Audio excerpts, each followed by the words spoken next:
ज्या माणसाला काल असं वाटत होतं की माझा आजचा दिवस खूपच खराब आहे, आज सगळं काही संपलं, पण मंडळी आज आत्ता तो जिवंत आहे अजूनसुद्धा. काल 25 तारीख होती, आज 26 तारीख आहे, तरीही तो जिवंत आहे. आज उठलाय, आज दिवस नवीन आहे. याचा अर्थ हा आहे की सगळं काही संपलं, आता माझं चांगलं होऊच शकत नाही, किंवा आजचा दिवस खराब आहे. हे सत्य नाही आहे. मग या परिस्थितीनुसार मनात आलेल्या भावना आहेत, बरोबर? याचा अर्थ या भावना बदलू शकतात. तुम्ही जिवंत आहेत मंडळी अजून. म्हणजे जर तुम्ही स्वतःला सांगितलं की या भावना आहेत, हे विचार आहेत आणि मी या विचारांच्या पलीकडचा आहे. काल वाटत होतं सगळं संपलं, पण आज मी जिवंत, याचा अर्थ सगळं संपलेलं नव्हतं. म्हणजे जर मी विचारांमध्ये अडकलो नाही, जर मी परिस्थितीमध्ये सकारात्मक विचार केले, आणि सगळ्यात महत्त्वाचं, वेळ हे सगळ्यात मोठं औषध आहे. या वेळेला जेव्हा वाईट वेळ येते, त्या वेळेला जर मी शांत राहिलो, स्वतःच्या परिस्थितीला, घटनेला वेगळं होऊन पाहिलं, तर मंडळी आपोआपच त्या क्षणात जिथे सगळं संपलं असं वाटतं, तिथे डोकं शांत राहतं. याचा अर्थ लक्षात घ्या, सगळं कधी संपत नसतं जोपर्यंत तुम्ही हार मानत नाही.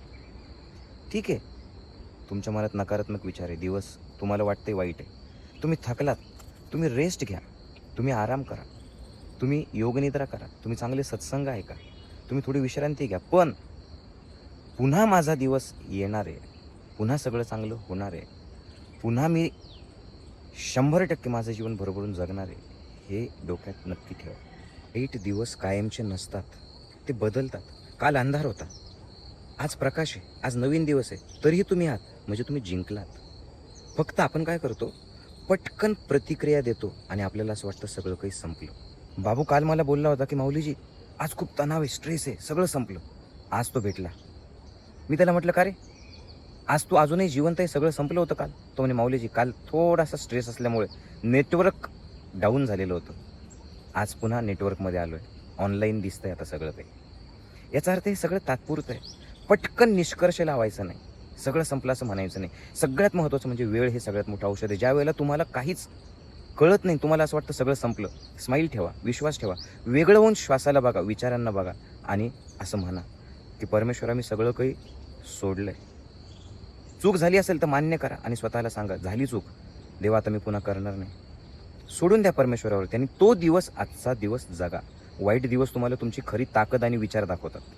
सगळं चांगलं सुरू असताना तर सगळेच हसत असतात, पण या तुमच्या खराब दिवसामध्ये, वाईट दिवसामध्ये जेव्हा तुम्ही हे विचार ऐकतात, आत्मविश्वास ठेवतात, पुढे जातात, तेव्हा उद्या कळतं की अरे, मला जर कोणी तारलं असेल या वाईट दिवसात, खराब दिवसात, तर माझ्या चांगल्या विचारांनी. म्हणून हा सत्संग जीवनाचा भाग बनू द्या. हे केवळ ऐकून मोटिवेशनल लेक्चर म्हणून सोडून देऊ नका. चेहऱ्यावरती स्माईल ठेवा, स्वतःला वेगळं होऊन बघा आणि सांगा स्वतःला, होय, यातून मी नक्कीच बाहेर येणार आहे, माझं चांगलं होणार आहे, माझ्यात आत्मविश्वास आहे. यस, शांत राहा, संयम ठेवा, हसा जरा, श्वासाला बघा, वेगळं होऊन बघा आणि फील करा, सर्व छान होणार आहे. दिवस खराब नसतात, परिस्थिती खराब नसते, मनाविरुद्ध घटना घडतात कधी कधी. फक्त त्या घटनांमध्ये आपल्याला शांत राहून पुढं चालत राहायचं असतं. योग्य वेळेला योग्य त्या गोष्टी आपल्याला नक्कीच भेटतात. जय गुरुदेव.